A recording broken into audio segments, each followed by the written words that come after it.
Greetings, fresh, clean slate. I just formatted. I don't even need to format. I could keep all the podcasts on here. I've got 32 gigs. I'm sorry. I really don't know. I think it's 64 gigs on an SD card. Technology's amazing. It's blowing my mind. I did all the podcasts we've done basically have, amazingly enough, fit on the disc with plenty of room for more. And we do WAV files that we later convert to MP3. It's the way we keep the quality. Well, there's a debate on that. But whenever I've gone from MP3 direct, it has not been as good as going from a WAV file, just 16-bit 44.1, which is like a CD standard WAV file, to an MP3. Seems to be the best sound quality. That's exactly what you get when you have your... when you buy an MP3, they take it from the 16-bit CD, 44.1, and they convert it to an MP3 so you can download it from iTunes, and it's not bad. I mean, the world has embraced it, and it's gone like that for people. Don't complain about the MP3. If I had room, and I don't, I mean, I could make room, I suppose. I would love to get back to vinyl. Yeah, there's nothing like, the real deal. I mean, because I work in the computer realm, the computer studio, and, and I have a combination of analog and digital, right? That's how I get my sound. And then yesterday I found myself practicing for a couple hours with my acoustic guitar. And, I'm picking up new chords and, every time I pick it up, I have a song. And I told a friend I've had 50 songs I haven't remembered. And they have, they start out with a chord or a little riff. Then it breaks into a chorus, goes to a bridge, goes back to another verse. It's just all there, fast, bing, bing, bing. Can't do that. I've never been able to really compose with that sort of structure and clarity sitting behind a desk. And so the bridging of the analog, like I say, and this is an acoustic guitar, which I prefer to the electric when you're talking about composing, because some of my best ideas have been laying on the bed with the acoustic on my belly and just doodling. And from there are birthed, that's where most of the songs come from. It's like you're pregnant with the thing on your belly. And it's just like the Lord says, I watch the Lord, I say, okay, Lord, you play. And he just starts playing, and I'm watching what I'm playing. I'm going, I've never played chords like that. I've never played riffs like that. That's unbelievable. God of music. Anyway, why I'm talking to you today is because it's, if you want to know, if you must know, it's 4:15. I feel like the Captain Kirk. I have to tell you the time. Okay, so it's December 23rd. Okay, star date 12/23/12, and it's 3:45 a.m. or 3:45 hours for those of you in the military, right? And so here we are at 3:45.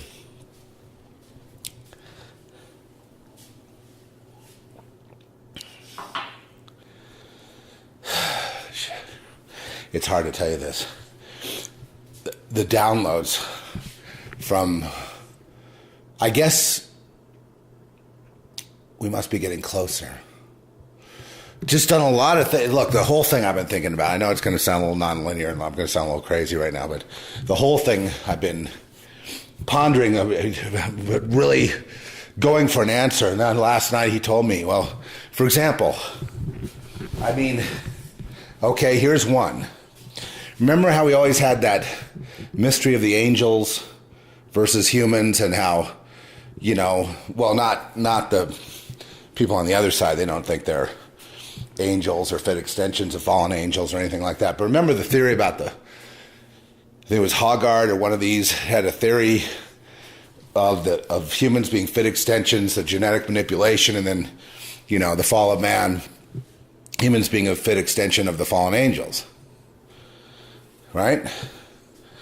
And you could make a point that, well, if you don't think that, you could say, well, whenever you do wickedly, whenever you do perverted things, whenever you do things against the Lord, against your fellow, against your own nature, something's got a hold of you, right? So you're being a fit extension in that context. Okay. That doesn't mean you are a fallen angel. It means you're being used as an extension right at that point for something from the kingdom that hates you. But, no, I'm going to get to the point. I'm going to get to all that. Yes, the level of deception, these people are so deceived. Don't feel sorry. Look, let them laugh at you. These Luciferians, you have Luciferian light, which is the New Agers are Luciferian light, and they're Luciferians. But they don't believe that their hands are dirty from bloodletting. And they don't practice anything so awful or get involved in sexual perversion, which, of course, to the Luciferian, that would not be sexual perversion. Then you have the Luciferians, who are basically, the Satanists who realize the way the world works, basically bloodletting, and work behind the scenes. Obviously you never know who they are, and in their guild societies and so forth, to do the bidding openly and with their wills engaged. Whereas the New Agers are the same thing, the same religion, but they deny that they are taking part in evil, that they are letting the blood of innocents, or that they are in any way doing perverted things or whatever. They believe it's all about love and light, and it's kind of like focusing in on, and these beings, the fallen angels, they appear as shimmering light. When they've appeared to people from time to time, when they're conjured, they show up right through bloodletting, through ritual. They repeat the thing they have to do to contact the gods. Contacting the gods through bloodletting, then people have the visions of them, and they are just these beautiful, shimmering light, amazing creatures that you just want to bow down to, cuddle up with, go with, just give yourself over to, etc., etc. And both the bloodletters and sexualists, I guess you could call them, because it's sexual ritual, use of, say, homosexuality, pedophilia are the two main ones.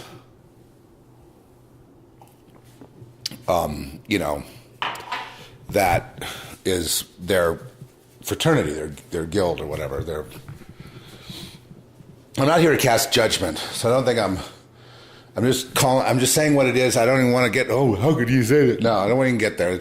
That's what it is, literally. So let's not go any further. It's just, they have their wives and their lives, and then they have their boys. And they do their own boys, because they have to be brought up to take their place.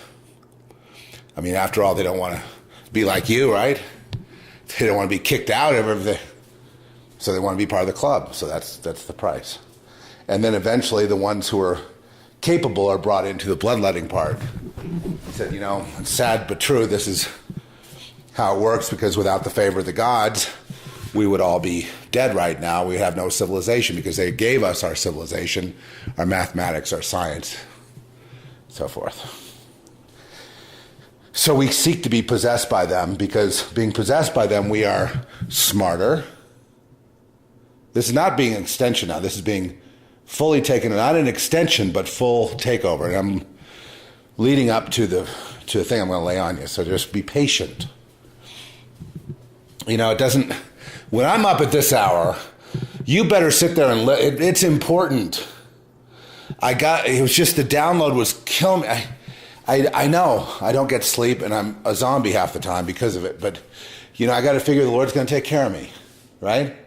If he wants me up and doing this, then I figure, okay, then he must also know that I need to be taken care of, right? So you don't need to worry about me, That's ridiculous. What, so I can have comfort for what? I have plenty of comfort, believe me, it's ridiculous. In this country, we all do. It's overabundance. But the Lord showed me how food only empties us.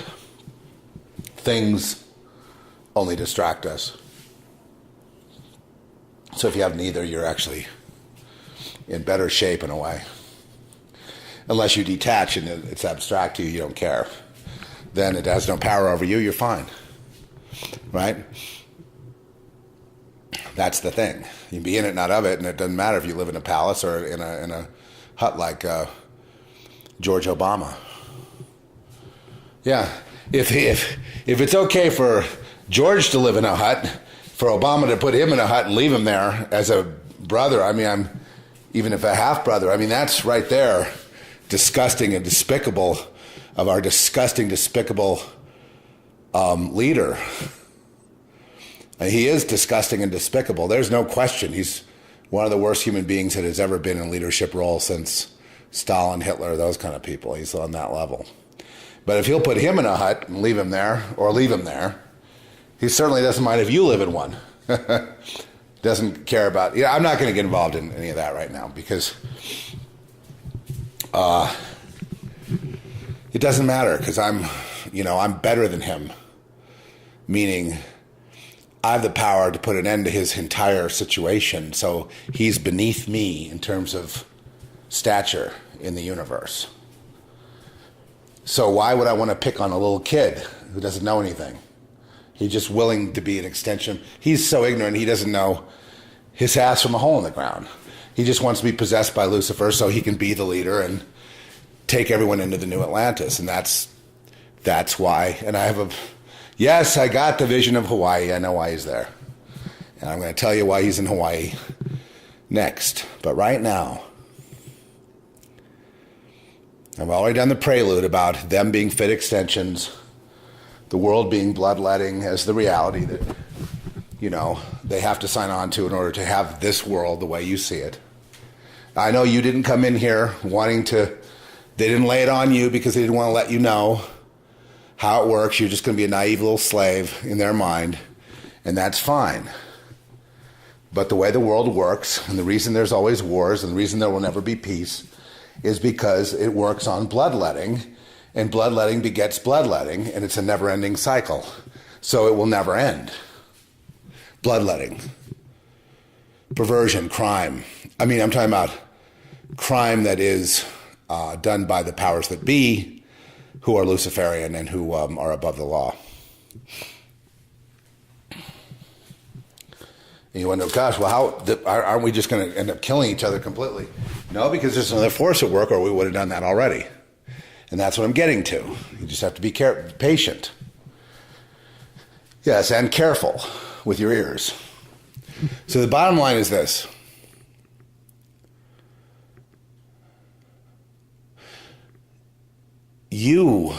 Okay, so they become fit extensions, and some possessed by fallen angels. And there's a kind of a thing about calling, there's demons and then there's fallen angels. Demons are not fallen angels, right? Fallen angels are, you go, well, he must be possessed by Azazel or something, there's a few. Well, the various fallen angels have the capability of, like one could possess a whole country.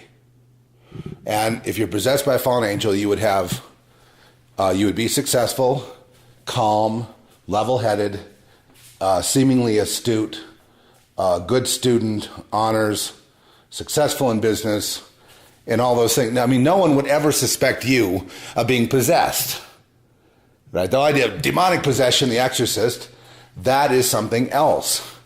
That is not them. They are cool, calm, and collected in their being possessed. And if you want to say extensions, I can say that, but let's introduce a new concept. Instead of the Mike Hogarth extension, I guess it's him. I don't know who to attribute it to, so you guys are the experts. I don't listen to people out there because I'm told you get confused if you listen, right? It's too many different people. So instead of extension, let's call them projections. And you're a projection, based on your DNA. There really is no free will. Now let me repeat that. Everything is determined by your DNA. Who you are in God is predetermined by your DNA. There's free will perhaps in your line somewhere, because I know that choices can affect DNA too. But in general, if you belong to the Lord ever, then you would have belonged on day one. So your DNA is a certain thing. In other words, yes, you have free will. We can play this game. But you choose the Lord. You choose the angels. You choose the kingdom of heaven. You choose the word of God. Right? You choose the word of God. Speaking of that, let me just get my scriptures opened here. I'm using the iPad today, which I need to use it a little more often to, there's my program, the iPad.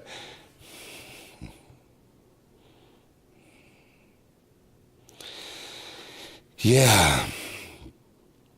It's interesting how the Antichrist, the first seal of the book of Revelation, in Revelation 6, that the Antichrist goes forth on a white horse.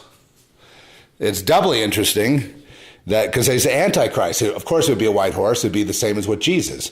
Then later on, Jesus shows up, and this is perfect symmetry, and heaven opens and a white horse comes, which is a metaphor, and he that sat upon him is called faithful and true, and righteousness he doth judge and make war. This is Jesus making war. He's on a white horse. He's on a white horse. He's called faithful and true. And he's there to make war and bring judgment and vengeance. Jesus, vengeance. King of kings and Lord of lords. The wrath of the Lamb is the vengeance of the Lamb who was slain from the foundation of the world. Bloodletting. From the very beginning, it was disequilibrium on earth. In other words, nature was out of balance from the very day one. From day one. Primitive people walking around with spears. Day one. Justice was needed. Justice was denied. Cain and Abel. Justice needed. Justice denied. Cain protected. Denied justice. Justice denied. For them, mighty men of the earth, success. Adaptations, genetic manipulation, conquerors. No one could conquer them. Giants. They were blessed with success, disequilibrium. They built their kingdoms upon the slaying of the lambs. From the very beginning, Abel, the lamb slain from the foundation of the world, begins with Abel. Begins actually with Adam selling his soul to his wife. Another thing they do. That's why I would never go to Bible study, because they don't teach the correct meaning of the Bible.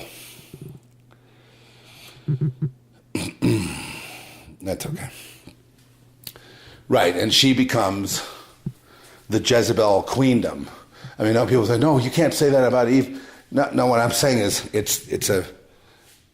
when the woman takes the man's soul, she is the Jezebel queendom that's hidden from the world, that produces the kings and so on and so forth. They're responsible. They're the ones who've created all this. So you ought to know who your rulers are. They're not men. What an idiot. You think they're men? You just buy the surface reality? Great. Then you'll never know what has ruined your household. You'll never know what ruined your church. It was Jezebel. Dummy. Me, I'm saying that to me. I'm a dummy for having fallen for it myself. Jezebel ruins men's life. If you're an Elijah spirit, meaning like John the Baptist, you're not going to give way to sin. You're not selling out to the devil. You're not going to take part in their shit stem. Well, Jezebel's after you. It'll be Jezebel's the one who comes to ruin your life. Jezebel, the one who bears false witness against you in court, huh? My friend up in Colorado? Yes? Jezebel came to try to ruin your life, but the Lord got you out of it, yes? That's right. It's Jezebel who ruined the church. Jezebel who ruined the Congress. Jezebel who ruined... I'm telling you, there's a movie that they're very revealing called The Mists of Avalon. You can find it on Amazon. You have to buy a copy. You probably can't rent one. If you want to know, they had it. They had the structure of the world. They literally had it exactly as it is. It was about King Arthur and whatnot, but they had the literal world as it is today and has always been. Disequilibrium, the lamb slain from the foundation of the world, with no balance, no justice, ever. What do you think the book of Revelation is all about? It's all about this thing being put right, is it not? Cain gets a pass. He's marked. You touch him and you die. And that mark has stayed down to today. You touch him, you die. You try to overthrow Lucifer's kingdom physically, you die. Everyone who's tried has died. It's because it's beyond physical, and you try to hurt Lucifer's kingdom, the people therein, against the will of the Lord, then they have the right to kill you. And believe me, plenty have died by being that stupid. By saying, I'm going to take care of this myself. You're dealing with something so much huger than you. You're a peon. You're nothing. You're like an ant compared to an elephant. And you get crushed. That's your lesson for being so dumb. You're not going to... Why couldn't they stop Adolf Hitler? Because he belonged to that kingdom and they had the power to do what they did. Why can't you stop Barack Obama politically? Because he has the power. And if you look at the way that others react to him, you'll see what the nature of that power is. No man can just go in there and stop him. No one's going to arrest him. There won't be a coup d'etat. Nothing like that can happen. Nothing like that could happen with Hitler. Nothing. How can one man ruin and kill 100 million people? And the people not do anything. It's just one man and a bunch of thugs. Because their power is beyond human power. It's not human power. They're disequilibrium. Disequilibrium. That's disequilibrium. In other words, Hitler, 100%, and justice for anyone, no. Because the defeat of Hitler, the Nuremberg trials of the Nazis, Hitler disappeared. The rumor was he killed himself. Anyway, whatever. Doesn't matter. The point is, there was no justice after World War II. No. The bloodletting stopped, but plenty of, the bloodletting was ordained by the secret societies, by the Satanists. They all let Hitler kill the Jews because that was the high satanic ritual he was doing. He was performing a service for all these rich men of the earth who traded with him. So they were, they finally stepped in when politically it became it's like Warren Buffett saying he wants to pay more taxes while he's fighting taxes in court. He just does that to keep the little people from assassinating him. From taking a pitchfork and running him through out there in Omaha, wherever he is. That's what, right? Pretend you're like one of them. Oh, I'm going to give up what he's really doing there is attempting to stop wealth creation for anyone below him. Same with Soros. So what they want to do is get together and raise the inheritance tax so that people that have farms, businesses, they're all confiscated so that no one ever gets ahead. So these rich people stay ahead and everyone else gets kicked off the ladder. And that's what your swell Warren Buffett's up to. He's another one of the most evil men that I have ever seen in my life. And one of the most despicable, disgusting men on planet Earth. There you go. And he's beloved. Of course, if it's beloved here, I hate it. Not across the board. It's not across the board. No, I don't hate him. Let's just put it this way. His acts are despicable. I'm sure he's just another lost little Luciferian, just lost and just unaware of what he's doing. Forgive them, Lord, for they know not what they do. Oh, yeah? Well, how come then, if that's true, that his eyes were a flame of fire and his head were many crowns, and he had a name written that no man knew but himself, and the armies which were in heaven that followed him while on horses, clothed in fine linen, white and clean. Those are all the angels. And out of his mouth goeth a sharp sword. Well, a lot of people say that white raiment, those are the resurrected. No, not the linen thing kind of throws it off. White raiment and white linen, there's a linen thing that's kind of a distinction. I make that distinction based on the book of Daniel, but do as you like. Doesn't matter. And I saw an angel standing in the sun. Ha ha, that's me. And he cried with a loud voice, saying to all the fowls that fly in the midst of heaven, come and gather yourselves unto the supper of the great God. Yes, the angel standing in the sun. I always related to that. I don't know why. You know, I always told the Lord, I am the angel in the sun. And that would be like the angel of death, the angel of, you know, this has been an ongoing thing, and I haven't gotten to it yet. How much time we have? Holy moly, we're 26 minutes in and I didn't lay it on you. Because you're going to work for it here along with me. So what is the deal with angels and humans? How come there are people that think they're angels, or they know they are, and they can't prove it, and there's a confusion and an amnesia, but you know what you know when you know when you know, and never changes? What's that connection? How does that work exactly? How does that work exactly? And so the people with the DNA of God are projections of the kingdom of God, or if you like, going back to that other terminology, fit extensions for angels. But what they really are is a projection, meaning me as angel, let's say. I exist in the heavenly realms, another dimension. I exist perfectly intact and I'm going about my business. I here on earth am a projection of myself there. I am not aware of myself there because I'm in a physical form now and have a collective, we all have an amnesia of who we are, because we can't read our DNA and go, oh, I belong to, right? That's been barred. So I am an extension, not an extension, but a projection here of that there. So I'm there, but I'm here. And that's the answer to that. No, I didn't think it would be a satisfactory answer, but people, it gets worse. Am I the only one? No. A single angel can have many projections in many human forms upon the earth. Just like the other side does. Well, we're all fit extensions for the devil. No, it's not true. We are also fit extensions, if you will, if you want to look at it DNA-wise, for the angelic realm. And what side you're on is determined by your DNA.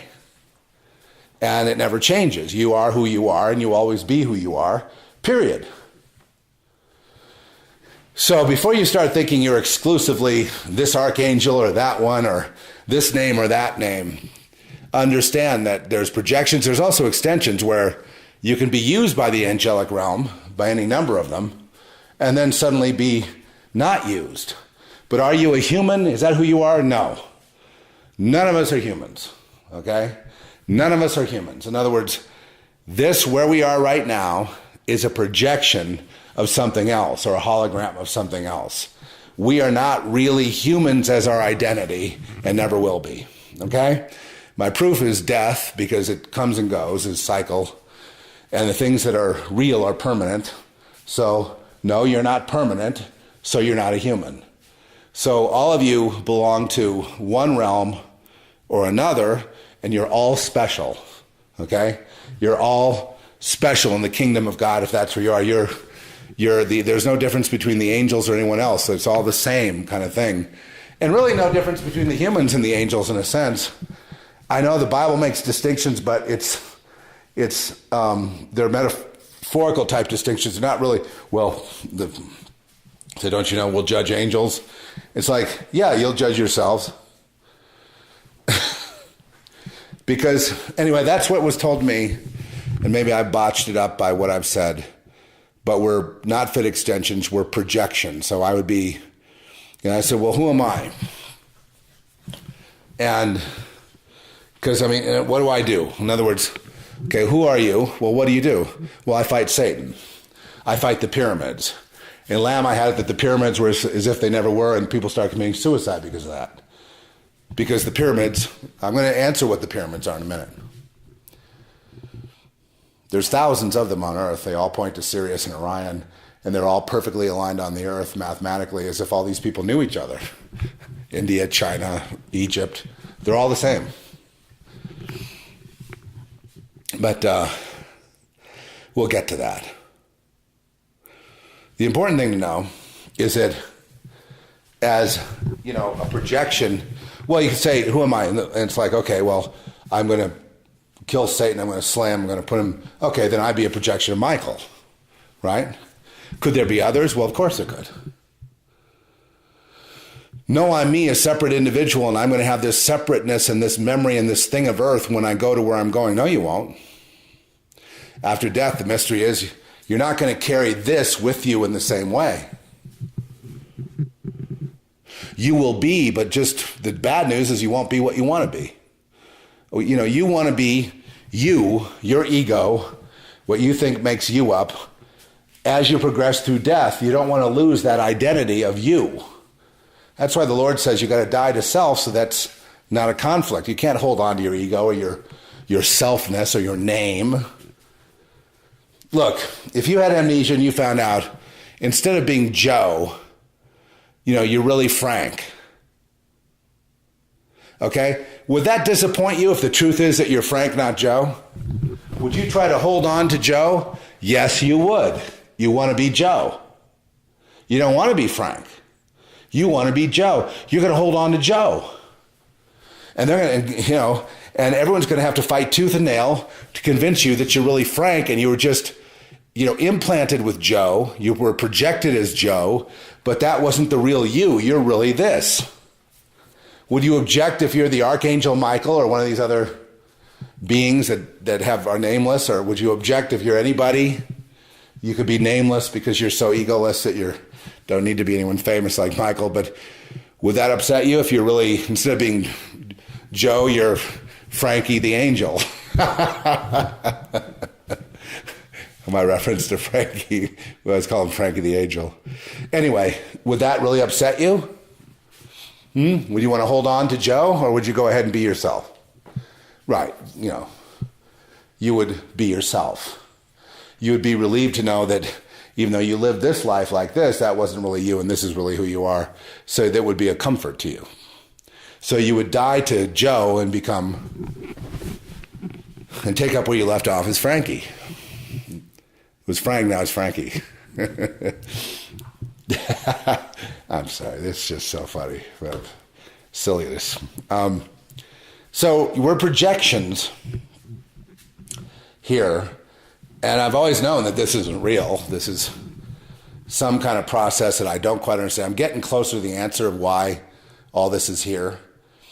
I've got the answer to disequilibrium. In other words, why is it that Cain got a pass and Abel didn't forever, up to today? Why is that? It hasn't been a little tit for tat. In some of your lives, it's been take the good with the bad to kind of equals out. But in general, overall society, it hasn't been that. In global society, and right now it's not that. It's like 80-20, 90-10. 90-10 injustice to justice. 90-10. And that's what all the left is screaming. They want justice, but see, they want it in physics. They don't understand that this is a spiritual game right here. This is not real. Mankind trying to get together and exact justice is just going to be a mass murderer and a psychopath, period. So, what's the deal? 90-10, white horse, flame of fire and vengeance, King of King, Lord of Lords. And, And the angel standing in the sun saying, come to the feast, and that you may eat the flesh of kings and the flesh of captains and the flesh of mighty men, the flesh of horses and them who send them, the flesh of all men, both free and bond, both small and great. You can eat the flesh. And I saw the beasts and the kings of the earth and their armies gathered together to make war against him that sat on the horse, Jesus, and against his army. And the beast was taken, and with him the false prophet that wrought miracles before him, with which he deceived them that had received the mark of the beast, and from them that worship the image. Mark of the beast, that's the chip. The mark of the beast is the DNA change, is the hybridization of human. That's what that means. Next. These were both cast alive into the fire burning with brimstone. So they were cast alive into hell. And assuming this is the guy on the white horse. And that's why people say Jesus' real identity is Michael, because he's the head archangel and he's the one that ties Satan up. And since it's the guy on the white horse doing it, we know it's Michael that does it. So Jesus must be Michael. I mean, there is that.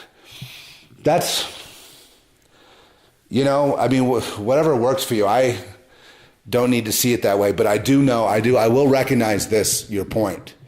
And that is that it's confusing as to who's who and what's what from our perspective. We don't even know who we are because, again, we're projections of someone else given a new identity and a form as a human, but we are really existing in another dimension. As I'm here, I'm really there. And there, I don't know who I am from here because, and I don't know whether there's 25 there. You may run into another projection of yourself and go, gosh, it's almost like we're brothers. Like we just know, like we finish each other's sentences, or soulmates, right? And there's all that kind of stuff. In other words, you're sharing a similar DNA code, meaning you may be from the same family from a spiritual DNA perspective, which is the DNA is simply a metaphor for what's really going on. So we are metaphors, okay? So that's the difficult thing to understand. We are the inner imaginings. They are the outer reality of the hard reality. That's why the Freemasons and all these secret societies, knowing this secret, do everything. They want to bring the inner outer. That's why they do their rituals in front of each other, and they bring what was inside out, and then they play it as a play, and they reenact the time with the gods, where the inner was the outer and the outer was the inner. And gosh, I got to get the rest of this download to you. No, let me preface all this by saying, now none of my answers, they're all true and none will be satisfactory to human. They're not exciting like Mike Hoggart or some of the stuff that these other people are talking about from a scientific kind of like that. They're figuring it out. I'm just giving you the actual answer. You have to work it backwards to make it fit or not. But I'm telling you what the answer is. The answer is not exciting. The answer is you're not a special, separate self that is oh so special, and God has a special place for you personally. I know there is that while we're here, but then it's different when you're there. But you won't care because, like I said, if you find out you're Frankie and not Joe, you're going to be happy to be Frankie. So you're gonna when you get there, you're gonna love your identity. But here you're gonna try to hold on to something that is an illusion to begin with, because you and I are metaphors for them. No, we're projections. We're metaphorical. Our DNA is a metaphor for something real. So that's why I say your DNA makes the difference. I'm not talking about the way scientists read DNA. I'm talking about what DNA is, which they can't see in their microscopes. What it does, what it means. DNA is like the Word of God, right? So, and it's all the multiplicity and all the fabric of creation of everything. It's the blueprint. But a blueprint is what? It's a metaphor. It's not the actual building, right? The DNA, but our bodies are the built buildings. No, our bodies are not the built buildings. Our body is also a metaphor. Just like, and I'm sorry, that analogy fails because The building, still a building, yes, but it could also be a metaphor for a real building. Since only metaphors go to that building, how can the building be real? So it must be a metaphor too. So now my logic holds back up. But it's not satisfactory to human mind. So you have to have God mind like me. I'm laughing at that because I have a carnal mind, but then I occasionally have the God mind. And right now I got the God mind. So all God's answers to you are unsatisfactory, but they will make sense over time. You will learn to live with these answers, and you will accept my answer today, which is not me, for me thinking. It's for me getting it to give to you. So it's like a messenger. I'm a messenger. That's really what I am. That's all I've ever been here. So I'm telling you the answer. You're beloved projections of the real one true God, Yahweh, who is also in charge and over their rebellion, which he has protected by giving Cain the mark. Cain and Abel is just basically a story of it's another repetition of the cosmogonic birth of the multiplicity through the rebellion of Lucifer and the angels, which is a metaphor for what really happened, which is also impersonal, like a Big Bang theory. I know people don't want to look at the impersonal side, but it's both. Don't worry, you won't lose the personal thing and the loving touch and the warm hugs. You're not going to lose that. But they would worship planets as people. So like you have Lucifer with Venus, and you have, with Maya worshipped Venus. Quetzalcoatl, Lucifer. They're all the same, basically. And then at the same time, there are the star beings who were here, these vast civilizations that covered the earth. Advanced technology, this is what they had. The pyramids, they had advanced technology. It was a little different than what we have. It wasn't based on mechanics the way we have it quite, like Newtonian mechanics, but it was basically they had advanced technology. They had space travel. They had time travel. And you say, where did they go? They vanished to the stars. And a lot of the aliens that you see are just humans that were here, who've now become genetically modified and ugly. But they were all had their beginnings here, and then they left. Now we're here. But all those civilizations, they were all communicating with each other. They were all sort of intact, and they were all fighting each other as well, and they annihilated each other, and there was a cataclysm, and the earth was destroyed, and everything was destroyed, and then they left. And this is how long ago? Hundreds of thousands of years. I mean, millions. Right? These pyramids are not 3,000 years old. I mean, some of the Maya can be dated back to the Mesoamerican development of a very complex, very advanced civilization with the Maya. And the interesting thing about that is how one day they all just left. A lot of people say they went to the stars. Yes, they were already in the stars. They, their gods had ships, and so they had space travel. Yeah. I know, I suspected that. Yes, but see, it's not on your terms. The UFOs aren't just landing here, letting you see them, letting you touch them, being like a kid playing with your little toy. They're not going to do that. These were advanced civilizations upon the earth. When I say advanced, technologically advanced, who had great education, mathematics, all that. And the pyramid was their guide to the stars. It all came from the pyramid. In other words, even within the absence of the gods, all the knowledge came through being in the pyramid, like the king, like in Egypt. They would sit in the pyramid. It wasn't for the dead, it was for the living. Sit in the pyramid and get there.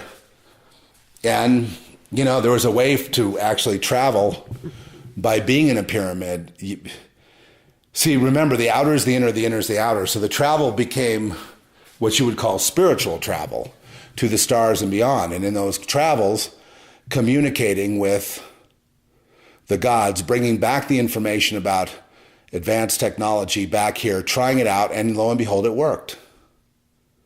And then, of course, they killed each other with it. They had mind ships, the mind ships.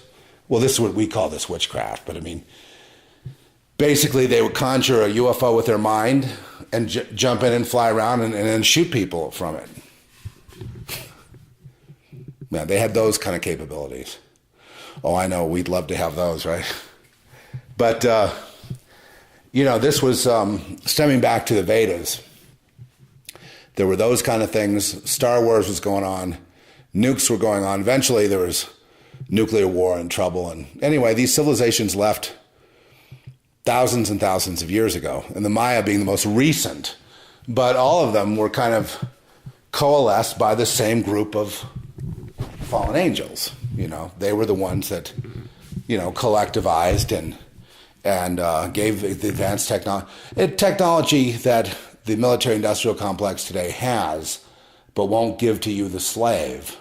You're there to be a battery pack, to be like cattle. In other words, we gotta slaughter the cattle to eat. So you're there to be slaughtered at the right time for them to feed on, but it's all done for other reasons than the physical gross thing that you and I have been taught to believe in, which is false. So they are projections. We are projections. In a sense, this is a big metaphorical battle of something going on in the heavenlies, which it means in another dimension, not this one, because this one is the metaphorical dimension. So we're trying to kind of explain the impossible to explain, but I think we made headway today. In that you can take comfort in knowing that no one really just lives here and dies here forgotten. Everyone belongs to something. And in a sense, we're all just here doing battle. I mean, well, maybe not all. Some people are trying to make a living here. And, I guess they're in denial that they're going to pass on one day. But my whole purpose from the moment of my birth was, in a sense, as the sword of God. Because why? Because my existence, your existence, Jesus' existence, if you will, God's existence, his DNA people, his projections, mean, and this, you don't fight with flesh and blood, just like the book of Ephesians 6 says. Your existence is why their world isn't finished yet. And that's why Hitler was trying to kill the Jews. They had to start somewhere. And all this is an attempt through this genocide and eugenics to have their world. And as long as you exist and breathe, you've done more damage than you know. And they're trying to find a way anyway, like throw a war so they can, have bombs lobbing on your head to get rid of you. Figuring that, if they're left, they'll finally have their way. They couldn't be more deluded, and they're the stupidest people on earth, the Luciferians. Dumbest people you'll ever meet, and they're experts in math, science, law. Because all that comes from the fallen angels, comes from Lucifer. All that. But the Bible says, I know what the Bible says about how God gives us the government and all that. But, in my opinion, and I'm just going to have to differ with some people, I think that's a very, very hard thing for me to understand, because it doesn't even look like it's in the language of Paul at that point of the Romans. Because that same language, the same writer, whoever wrote that, also wrote the same thing in the book of Jude. Identical. It's like obey your leaders. What, if they're corrupt Luciferians who are throwing kids into the fire, I'm supposed to, right? The churches would lay that on you so you don't rebel against the church, who keeps you in a spider's web, just ready there for the spider to eat you, just kind of barely alive. That's the church for you. They put you in a stranglehold, you never get out. They guilt you to death. Well, and of course, Jesus never came we were never supposed to be in the role of condemning each other and judging each other. Obviously we're going to act up. Where I draw the line on behavior is where someone does satanic ritual abuse, is doing behavior based on that system. Now I have a problem, but it's not, I don't care what the behavior is. It's that I got a problem with you. We are at war. There is no way we will ever get along. And I totally support that, and I love that, because I don't want to get along with you. And you, if you're honest, will say the same thing. You hate me. You hate me. You're anathema to me. You're the opposite of me. You can't ever see yourself in me at all in any way, shape, or form. You know, you cannot relate to me, in other words, in any way, shape, or form. You've said that from the beginning. And I would say I agree, because we are in both. But it wasn't my fault. And it's not your fault. One person that said that to me, he's plays guitar and whatnot, and then I realized, God, he's had so many facelifts. I can't believe it. This is horrible to watch him go through this contorted nightmare of a life of trying desperately to hold on after mocking us. But we were both, when we were kids, you know, and we kind of played in a band, and, you know, we jammed or whatever. But, you know, when we were kids, you know, there was that division. And that division is DNA. And, you know, for so long, I beat myself up, and I just suffered so much, folks. Oh, gosh. And I don't want any of you kids to suffer. Really, like, you just throw this idea off. The idea that I wasn't going to please my mother or any Luciferian because of DNA, and I thought it was some act of will or act of pride, like I just was rebelling, you know, and I wouldn't give in. I just wouldn't, you know, I didn't want to be like them. But it wasn't something deeper than that. I was born that way. And my friend, I respect people on the other side, but I recognize this, and please understand, I am not trying to say, you know, my daddy did it. I don't know the final end of where all these souls go, okay? But I do know that the projections of humans on Lucifer's side and on God's side, on Jesus' side, are at war. But, see, things were happening when I was a kid, and they were laying blame on me. They were laying blame and guilt on me for not being like them. And I couldn't make myself be like, even when I tried to, you know, do drugs and have sex and roll around with them in the bed and stuff, it just never, you know, that didn't do it. You know, I tried to be like them.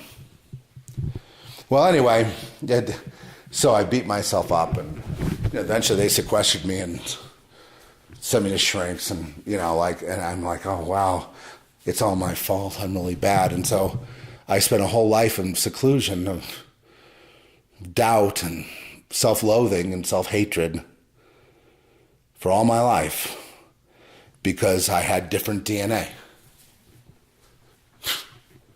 Because I was made different. And now I know that. Why couldn't I have just learned that then? Because, see, on this stupid earth, everything is an act of will. Everything is choice. Here's the bottom line. If you have that DNA, as my mother knew very well, the thing you do with a kid like that is you sacrifice them for the good of the family. If they're Luciferian, then they're bloodletters, so that's what you do. So,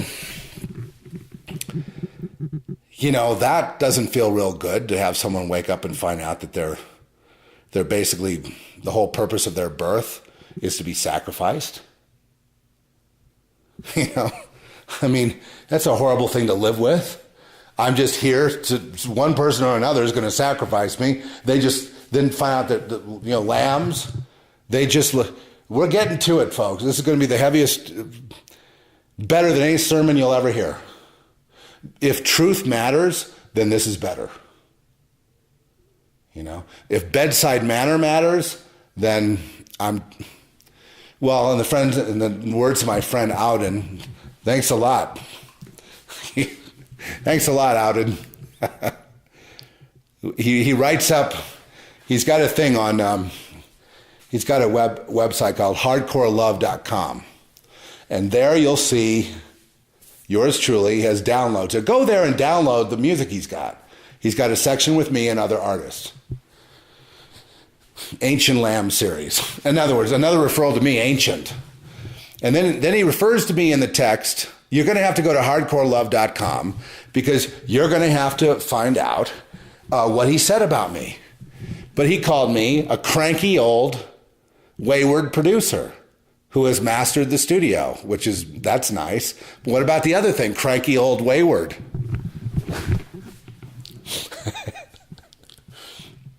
And pastors and churches giving official sermons they're crafted from seminary, and they're brought in because Jesus came down and he died for you and his blood will wash you, set you free. Now, I don't have any problem with that. This is the style that I'm delivering it. But I'm not mocking that because those words are good. But this thing is fake. Bull. And there's that style, right? Makes me want to smash their mouths in. But, we're not going to do that. I'm just saying it makes me feel like taking a shot at him. I'm insulted, in other words. You're lying to me. And what else are you lying about besides your cadence? Besides your fake little, sideshow thing you got going on there? Huh? Lying about the idea that you can be a Luciferian and be with Jesus too? Is that a little bit of a tiny lie that we're telling? Yes? Those people will burn the worst of anybody. And it begins today. Because they'll be the first one. Oh yeah, they'll come in, they'll say, at some point, they'll go into the churches and go, they've already been there and talked to the pastors and convinced them of Romans 13. So don't ever, and all the people don't vote so Barack Obama could win. But next they'll be saying, you have to worship this guy. If Lucifer,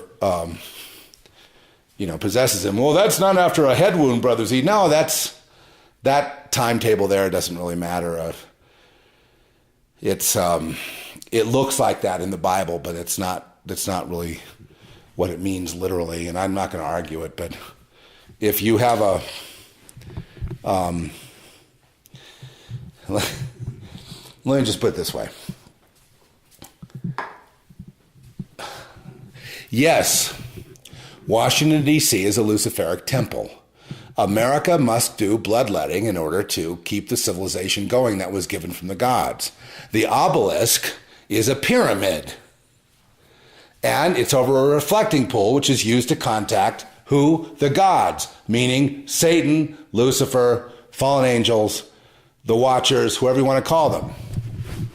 They're beings, star beings, the beings associated with Venus and Jupiter and different planets, whatever. But that's part of the temple. The whole thing is one big religious Luciferian ceremony. That's what Washington, D.C. is.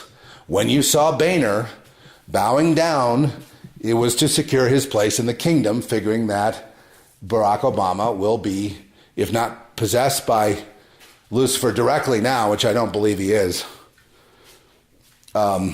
because, he's very powerful. Don't get me wrong in that way, but still nothing yet. But they're all worshiping him ahead of time, figuring he will be, the Messiah, the one. I know it's like a cliche. Oh, he's the Messiah. They promoted all that and became campy and stupid, right? But at this stage, it has to do with the fact that he's president during the Mayan end of the calendar, which is very important to them. You may have poo-pooed it, but you don't understand. It's not your count. It's got nothing to do with you. That's not your religion. But it is the people in Washington, D.C., who made the architecture, who put the obelisk there. It is their religion. Their religion and the Maya are identical. Their religion, the religion of India, is identical.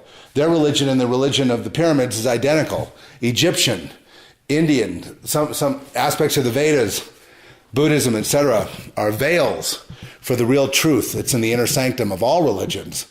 There's this group, and their civilization, this world, America, spiritually, if is Luciferian. And I know there have been a lot of God-fearing people here, and probably that's what's kept it afloat, but they hide, the Luciferians, behind the architecture, behind the curriculum at school. These people are all the pastors in all the churches. They're Luciferians. They were trained, and they took over. You can't even get at church unless you're a Luciferian. And people can take issue with that, but you know what? They're lying. And they can all in unison say, that's not true, you're on drugs. They're lying to you. They are sworn to secrecy and they have to lie. Dr. Stan Monteith called it the Masonic infiltration. It's the Luciferian infiltration. And it's not an infiltration. They always had the churches. And look, church, politics, and university were all one in Greek civilization and all these civilizations, and ours too. They separated them in order to hide the truth. But they've always been, the Satanists have always run the churches. That's a no-brainer. If you're a Satanist, a good place for you to go is go to church because you feel guilty about being a Satanist, and they'll make you feel great. They'll tell you good things, and you'll walk out of there. You'll treat your neighbor nice and invite them over for sex, or just kidding. Sorry. And then there's that. There's the fall of man, along with all that structure. Our structure is this: the people of God don't have a church. Okay. But you could say, well, we're the underground. No, the people of God are not underground. I'm sorry. The people of God are blazing lights and blinding them, and they're trying to act like, you don't, they're not trying to, they know who you are, and they're trying to act like, anyway. They want that light off. The other thing is some of them are salivating at the idea of sacrificing you or making you miserable. Jezebel would love to ruin your life with a little bit of, cry rape or something. It's all like that. It's just it's delicate. You need total protection of the Lord to be able to walk through this, because they're waiting for you at every corner. But no, you're not hidden. If everyone were today a Luciferian, a initiated and connected, and had their place in the hierarchy and was agreeable, there would be not a human being left upon the earth or on earth. It would have been as if it never was. Without you, they would not exist. But their gods demand bloodletting in order for them to exist as insurance, but that is a lie. They don't need the bloodletting, but they do it because they're addicted to it, because it makes them feel good. That's right.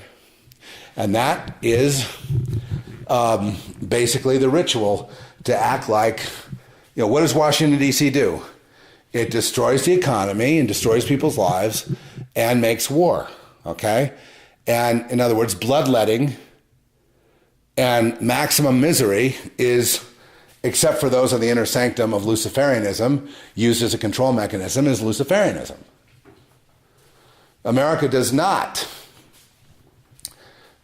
produce, I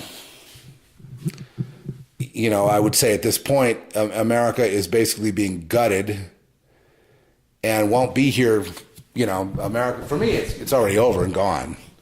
But it's okay. I'm not, I guess I never had a chance to really be a patriot anyway, because so many Luciferians were here, they kind of ruined it for me to begin with. You see, I prophesied in the late 90s that all this would end because they all went the wrong way. And because I couldn't find anybody who wasn't like that, I realized that the nation would be destroyed very soon. And now it is. oh, they think they're going to have health care and a nice world, and Obama's going to turn it around for them. And they don't realize if all you got to do look his brother, his half-brother George, living in the hut, and that's fine with Obama. And, that's basically where they're going to be. I mean, if they're alive, which they probably won't be. And that's their, they were made that way. Come on, there's a lot of people that come to Jesus. Yes, there are people that come to Jesus who belong there in the first place and were in the wrong camp. There is that kind of, people also from Lucifer's side have been caught up in the lamb camp. They don't last too long because lambs are, lions. In the end, lamb is the Lion of Judah. The wrath of the Lamb is the greatest wrath that has ever been in the universe. Far, far, far more powerful than, and every single person who is a lamb has the wrath of the Lamb power within them, in their DNA. So there is no way that, they're scared to death because they know that if you ever find out who you are, because we're also projections of that, right? And if they ever find out who you are, then they realize if you figure it out and you prayed or you intended something, then it would be game over for them. That would be the end of their thing. They try to throw a little whammy on you, a little sickness whammy or a little Jezebel whammy, something like that. And then you had the power to, then the next thing you know, they're on their deathbed and things like that. And not that you did anything, but that's the power. In other words, they're playing with fire. Once that power is engaged, they're scared to death because if they try something against you, it might wind up their kid might die. So they think twice before attacking these innocent little lambs. Right? Once you've paid a price, you start thinking twice because if there wasn't a price to pay, then everyone would do it. There wouldn't be any lambs left.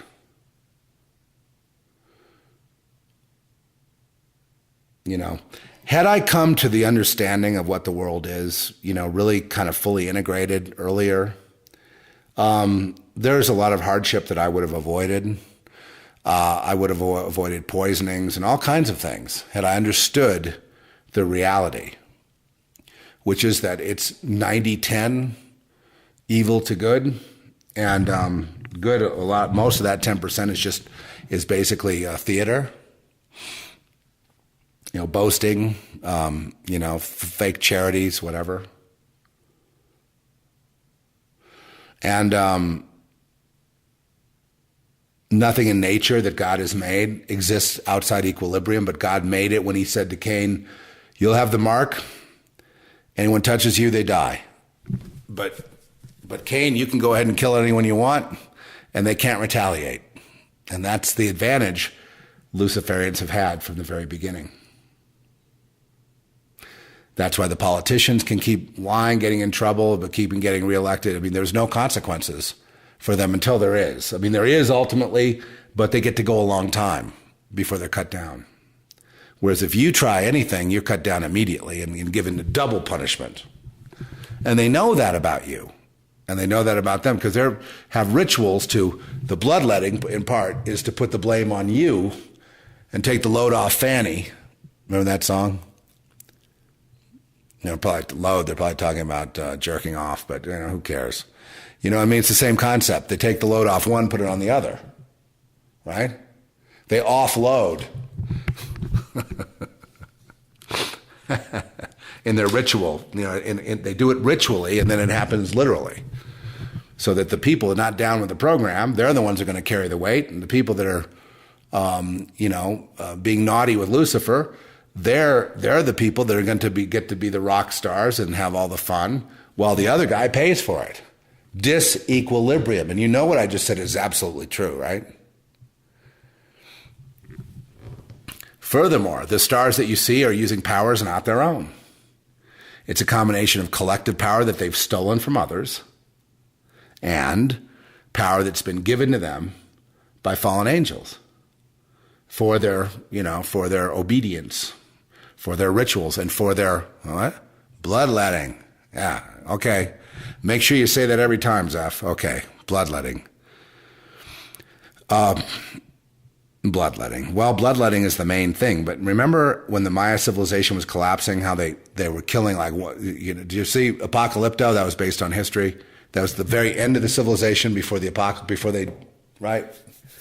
Okay, so they were enslaving people, and they were just killing them all day long. And they were cutting their hearts out all day long, all night long, cutting their heads off all day, all night, all day, and nothing from the gods. Their gods were suddenly impotent, couldn't be reached. And that's been the way it's been in Washington, D.C. It's been kind of a give and take, you know. We're in war, we're not in war, you know, that sort of thing. But at this point now, we've crossed the Rubicon. There is no turning back, and there is no blessing that's going to come for the world. I'm not talking about the nation anymore. We're talking about the world. A lot of people believe they should be raptured. I prayed that the Lord would take people out of harm's way. I do believe he will, but I'm not sure the form that'll take, so I'm not going to put a comic book form on it from an exterior metaphorical world that I live in, because by putting an external metaphorical meaning on something, I'd create a double metaphor. A double metaphor is just like a comic book. It becomes like a propaganda piece by the CIA that does the artwork for their Jehovah's Witnesses cult, which they run. Yeah, they have the same artwork as in the military propaganda where they drop the leaflets. Same artists, same people. That was the CIA back then, but, you know, whatever. Yeah, so when you get it figured out, then you're not surprised and you're not hurt by, you know, a Luciferian being what he should be. First of all, they can't stand being in the same room with you. When you feel that, that's exactly what's going on. Please don't blame yourselves as you've done your whole lives and felt bad all the time. And please don't become a recluse, you know. You are protected by the Almighty God. You get out there. The more you're out there, the more God is laughing. He's having a great time with that. Because they believe that the only thing that can exist in their world is them. Well, that's kind of a familiar idea. And that anything not them should be conformed to be them or eliminated, period. And that's the way they think. And let me tell you this. You know, I mean, they're right in the sense they have numbers and they can enforce their will, right, by getting rid of people, by bloodletting. But they're wrong in the sense that it doesn't work, proven by the collapse of all these civilizations. They were doing blood sacrifices all day long, every day, and what happened? Nothing. Didn't work suddenly. Never worked to begin with. They never needed the bloodletting. That's what the Lord told me last night, part of this download. They never needed it.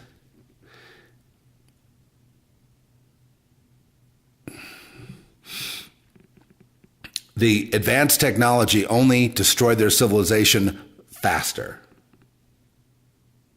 The civilization should have been destroyed because even though they had some accurate mathematics, they were based on bloodletting, perversion, decadence, selfishness, and their own attaining of godhood, which they never will. These beings will forever be just in the grip of Satan's hand, unless God lets them go and gives them another chance. And I hope they do. I don't have any axe to grind with them. I understand. See, I don't take it personally anymore. I used to. But if I'm in the same room with them and they're getting upset, I'm just kind of like, well, you know, I understand you have to be that way. Or a lot of time their demon will come out and the actual fallen angel or demon will start speaking to me in a different voice than what their voice is. Much like what Johnny Kleck has been describing in his experiences with the Starbucks with a couple of people down there. It's the same kind of thing. I've had this over and over again. And, but no, I understand that if you're around, they're going to behave that way. And their demon might come out, their devil or their whatever it is in them will come out and they'll be gone. They'll be taken over. And you realize, are they just puppets? And the answer is yes, they're just projections. They're puppets, yes. But they were made that way. So I'm like, oh, I got to save her soul, my neighbor. I got to save her soul. We've got to accept Jesus. She is made the way she was made. You know, I'm not wasting my, prodigals, yes. DNA, made, no. Well, but the church teaches that anyone can be saved. Well, no, that's not true because most of the people in church aren't saved. So how can anyone be saved? The people that run the church themselves are Luciferian. They are DNA belong to him and to them, to whatever, to that side. And yes, they run the churches and they run the universities. It used to be the same, and politics in ancient Greece and Rome and all that. Those were all one. See, it's the same people. The senators at the Senate in Rome, sitting there at the while the gladiators went at it. It's the same people. Sitting there, feeding grapes to Caesar and that whole Caesar's court. That's the same people. Same people. Same projections.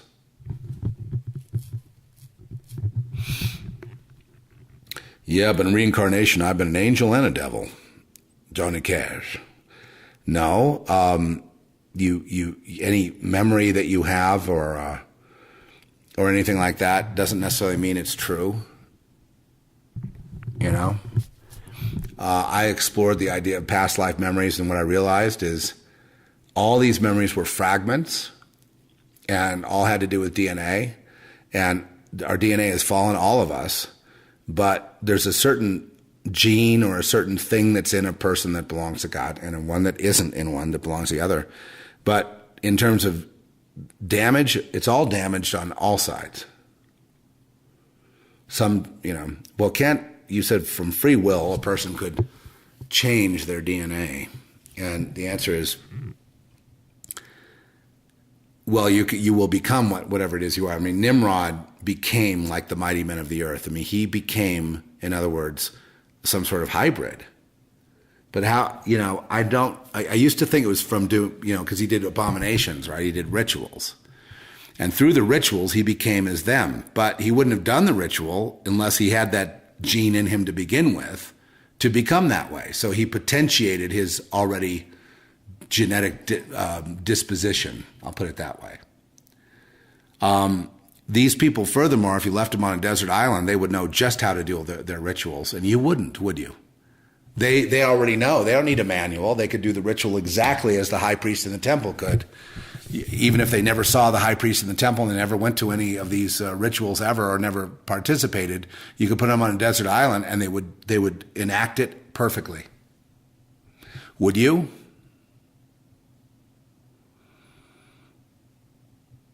No, I don't think you would. I mean, you can imagine, I suppose, doing a ritual of, a ritual is basically a reenactment of the cosmogony. Reenactment of when the gods were here. Reenactment of the time before. Reenactment of a time you'd like to have again.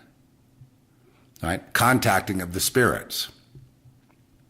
Either self-mutilation or bloodletting of others, providing the power to then contact those on the other side. Now, people say the veils are getting thin. We're emerging into a new dawn of the age of Aquarius. Peace, love, and understanding is what's happening. Z, you're completely lost. You're still hung up on the end times eschatology of the book of Revelation, and that's shaped your thinking, and you're not leaving yourself open to love and light. Well, I am light. I don't know about you. And I am love. So that's not coming for me in the future. I'm already that. I'm a bright light, shining light. You can't even look at me. I'm so bright. I understand I'm in my metaphorical form here, and that's kind of a big boast. But I mean, people that can see into that other realm, they know. So what is it you think I'm missing? I have love, light, the kingdom of God, and all peace and all love and all compassion and all joy, and it's all complete. I am beyond anything the Buddha ever attained. So I don't know what you're talking about. I don't feel that I'm missing the age of Aquarius or whatever, or any of it. I don't feel I'm really missing out. I'm here at war. That's a part, that is a reality. When you come here, if you belong to God, you are anathema to the world, and it's a 90-10 proposition of disequilibrium, which can only be rectified through the wrath of God, through the wrath of the Lamb, to avenge the Lamb slain from the foundation of the world. That's what has to be avenged. And the only people that are going to pay for that are the people that are the system, It's the fall of Babylon. That must happen before there is any restoration of the earth. There is no Armageddon bypass, as the New Agers like to say. You do the crime, you got to do the time, baby. You know what I'm saying? Don't do the crime unless you want to do the time. Don't slay Abel unless you want to pay down the road, but the payment doesn't come till now. The end of the Mayan calendar is the beginning of the pale horse. Well, all the horses, really, but that is why Obama went to Hawaii and why he has such a lavish place over there, because the same religion that existed in the Maya and in India and in various places in secret societies is there where he is. And they're, and I would say, if you're watching all this, watch to see if he is Lucifer when he comes back. Don't look at him then. Look at how people react, okay? And that's how you'll see. It's obvious they're anticipating something like that, but, why else? There's no other explanation for the run that he's had other than supernatural. There is no explanation for it at all. It's not skill, because he's made plenty of bumbling mistakes that would have gotten most people kicked out of there a long time ago. So there's a protection, but it's not a human protection. It's not the media that made it happen. They're on his side no matter what he does, no matter how much crime he commits. They'll back him up, but that's because they believe he's the one. See, this goes beyond rationality. This is getting down to the nub of existence of why we're here. And they're very anxious to see their world. They're so anxious, they're salivating. Could something go wrong with their plans now and it not happen and we go into chaos? Absolutely. Could something go wrong now and Obama's not the guy, even though he was lining up with Book of Daniel and everything? Absolutely. He could get kicked out of the good grade. Something could go terribly wrong and he's suddenly out of favor. And then suddenly he's not the Antichrist, he's not this, he's not that. If an event like that happened to Obama, what would happen? I would say World War III would be right on the nigh, because of the fact that it would leave too much of a vacuum in the world. Because there's still the laws of cause and effect with the world. But, America has to pay a price, not because America hogged resources or anything of the kind, but because the Luciferian underpinnings of the founding of America eventually took it down. And most of these people that are talk show hosts and different things, they all have ties to these society. They think it's like, the Shriners or the Rotary Club or that's benign, but they're not benign. No, they're slaves, meaning that they can't venture out beyond, their conformed guidelines, or they'll be out of favor, and they can't let secrets out because they'll be out of favor. They're no different than the ones they're screaming about Obama, but they're in the same fraternity. So Obama's kind of laughing at them for their hypocrisy. And, whoever that applies to, I don't think it applies to some of these people, but, it doesn't apply to everybody across the board, just like everyone's not one of them. And I'm talking to a pretty big audience here of people that are not them, If you were them, you wouldn't listen unless you thought there was a way to somehow get to me. And, I would say, look at that in the spirit, if that's what you intend to do. Because, you look very deep and you won't see me. There is no me. But you'll see something else. And there is that.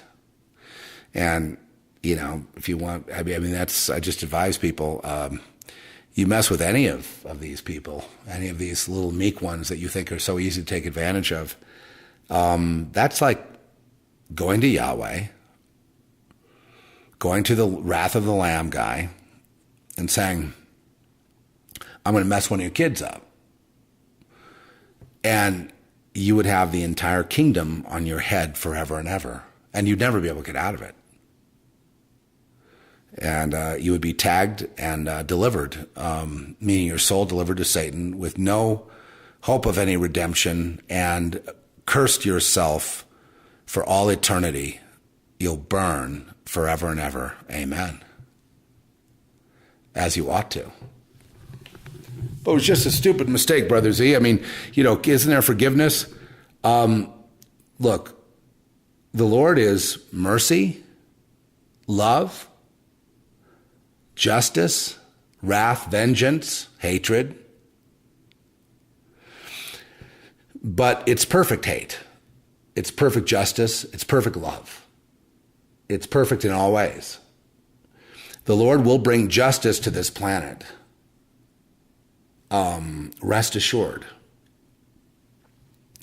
And, I was a big fan of America in terms of freedom, but the wheat and the tares grew together. Now, there was the secret societies ruined it, and an offshoot became the Federal Reserve. An offshoot of that became, Skull and Bones. Another offshoot, you're right? It just eventually just wrecked it.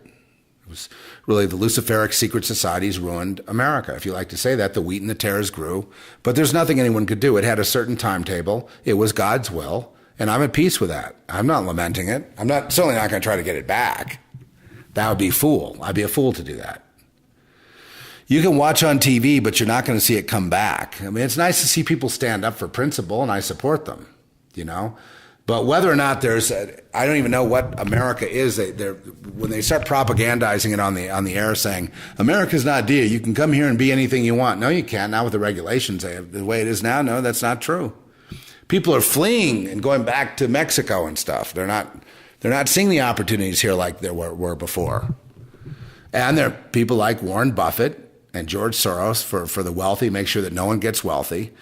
People like Obama and the tax code and the regulators are going to make sure that nobody has private property and nobody ever gets a chance to do anything while they're saying they believe in the American dream. They've killed it while they're saying they believe in it. These people all come from secret societies. The communists are all coming out of secret societies who worship the pyramid. Yes, they're in Washington because Washington is a temple to Lucifer. And there's not much more I can say about it. I mean, it just is what it is. There's the pyramid, meaning the obelisk, and that's what they worship. And they contact their gods through the process of politics in their back rooms, whatever. And sometimes they have to let blood, like in Benghazi. They do their sacrifices or other little wars or Fallujah or whatever it is they're doing. And the soldiers don't have any say. I feel sorry for them. I really do, for not having something to fight for. Certainly fighting for Satan is not fighting for anything. It's fighting for your own demise. And the thing is that the Lord will have to come, and he must set it right, because it's 90-10. And it's going to have to swing way the other way like a pendulum that's been held in position for, too long, and then someone lets it go and it goes way the other way. Right? And that's where you have mass death, mass cataclysm, or extinction level events, would be in that case, because that's really the price of it. In other words, there will be blood. The union members are saying there will be blood. Yeah, it's going to be theirs. I mean, it's going to be all of ours, really, in a way.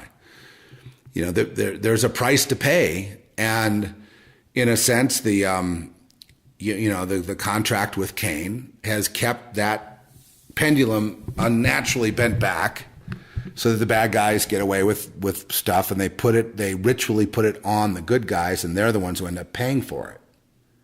Like the hard workers out here who they work and they go home, they don't know anything about this stuff, but and they don't care. And that's fine. But they end up paying the burden for the people that stole from them, which is the Luciferian way. It's got to do with magical ritual, not with being unfair in business practice.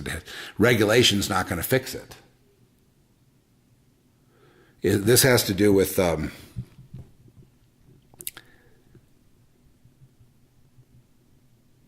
human greed, yes, but I mean the ability of having the power to subjugate people is part of why people join Luciferian outfits and secret societies and agree to be humiliated in front of the public.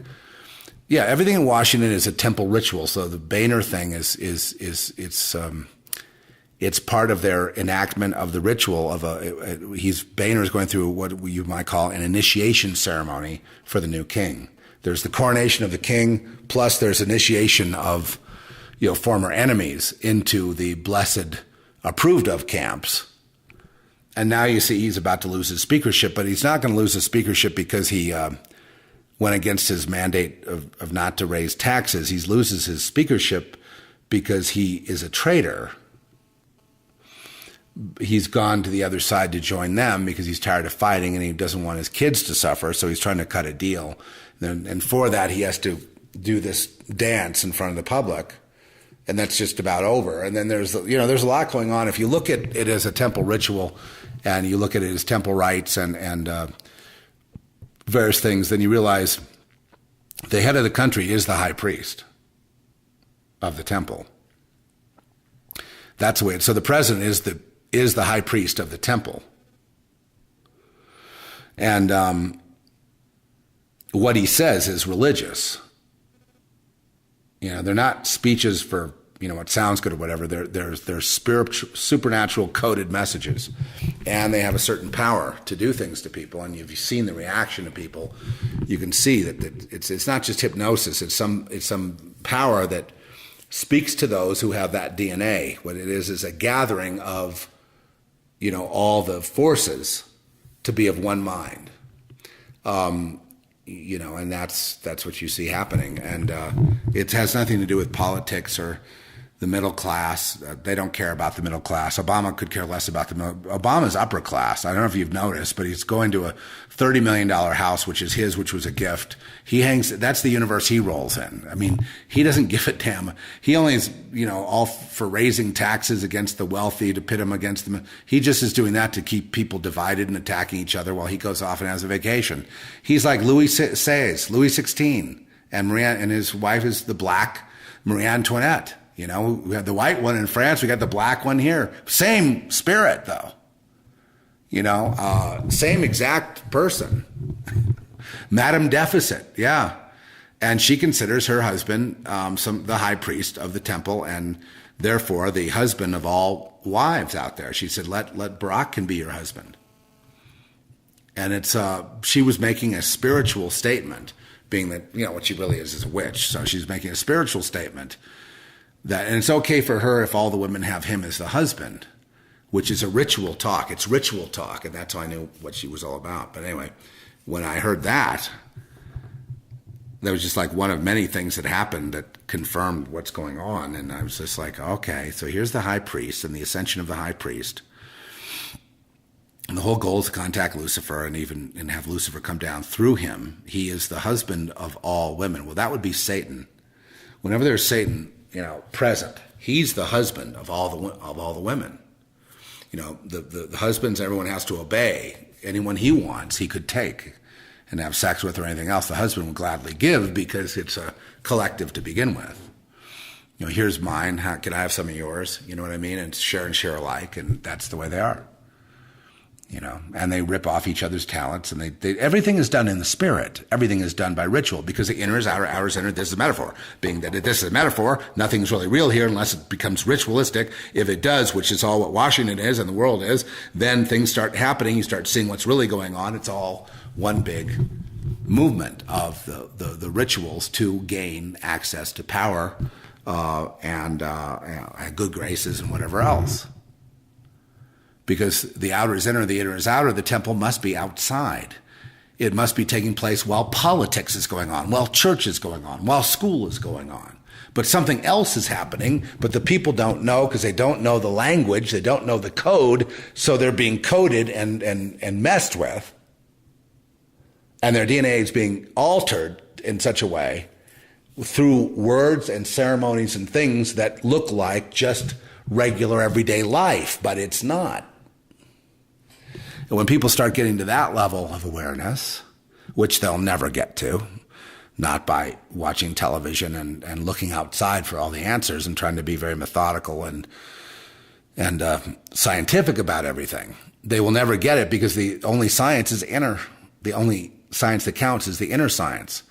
That's where all the pyramids and all the technology and all the advances going to the stars and all the things that happened in prior civilizations came from the inner realm, came from the contacting of the gods. They were the ones that gave the technology to the primitive people. Period.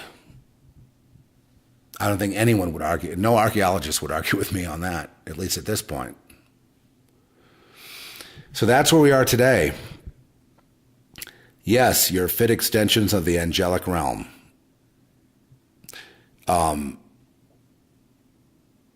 So you belong to the angels. See, that's your identity. You're fit extensions of the fallen angel realm. You belong to the fallen angels. That's in your DNA. There's nothing I can do about that. Nothing anyone can do.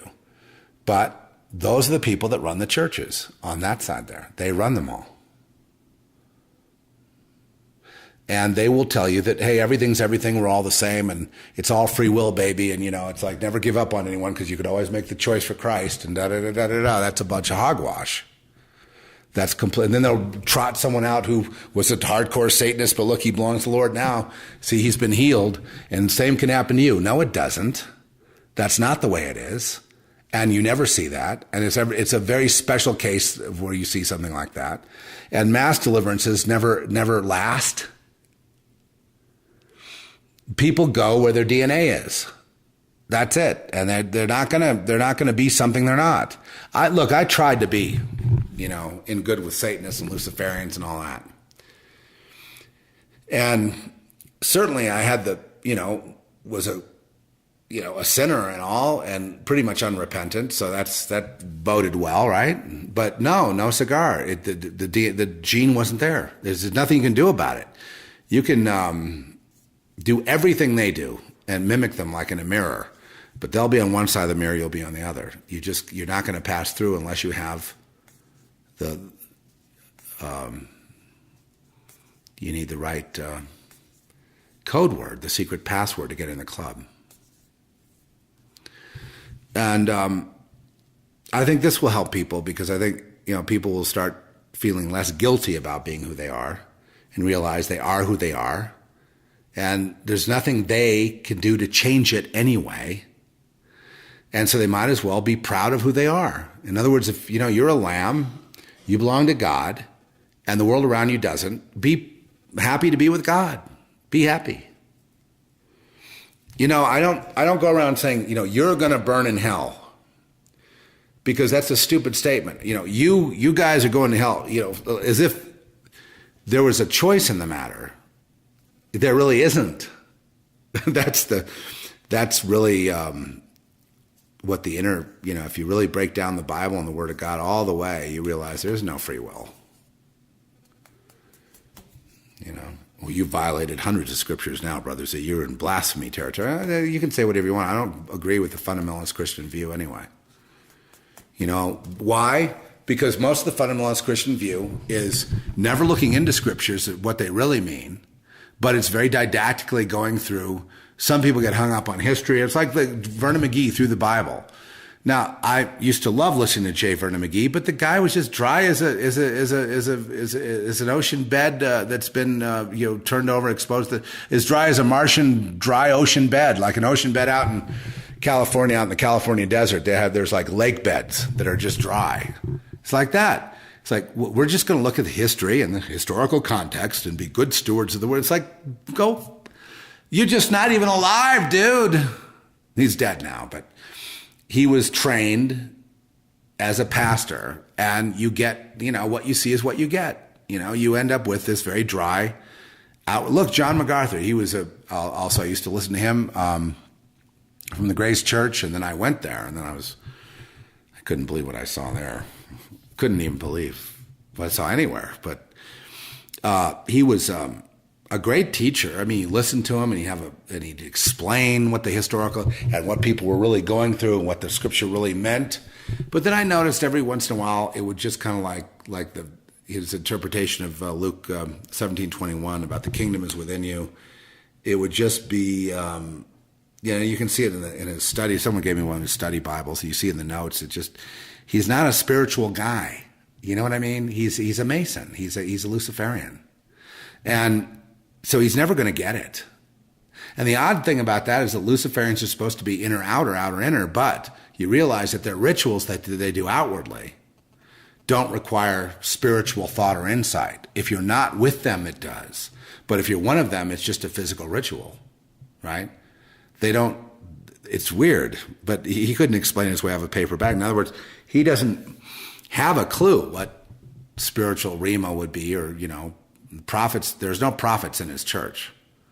And no one allowed there to prophesy. You have to go to the, it's hardcore. You have to go to the, and you have to believe in the rapture, and you have to go to the Bible, and you have to, explain yourself through the Bible. In other words, no one is allowed to say anything in the church, and no prophecy is allowed to go forth, and no one gets confronted about anything. And that's his church. And it's he's a really sad case, and I know the angels wanted to help him. I don't know if they still are, because, I think, this might be a case of a prodigal son that did it the way his father did it, or did it, became a Mason because they were too, or, whatever. I don't know.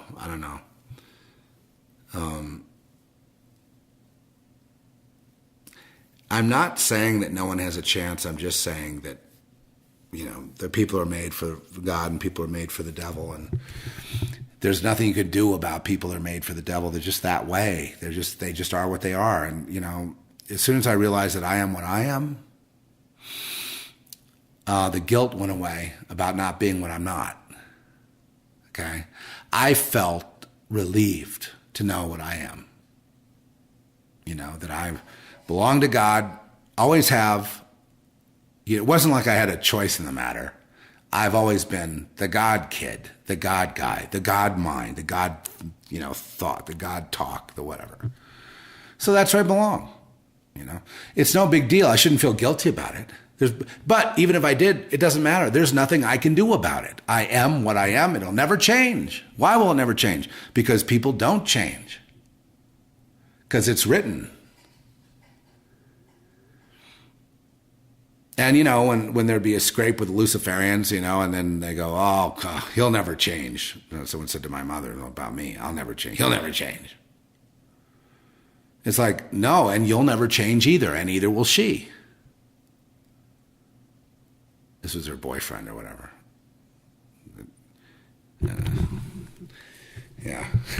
And once he wants to kill me, and, there's a lot of reasons for that, and then he's at odds with her, and then he's at odds with everybody, but he said, he'll never, I got in an argument with her, he goes, he'll never change, he's evil.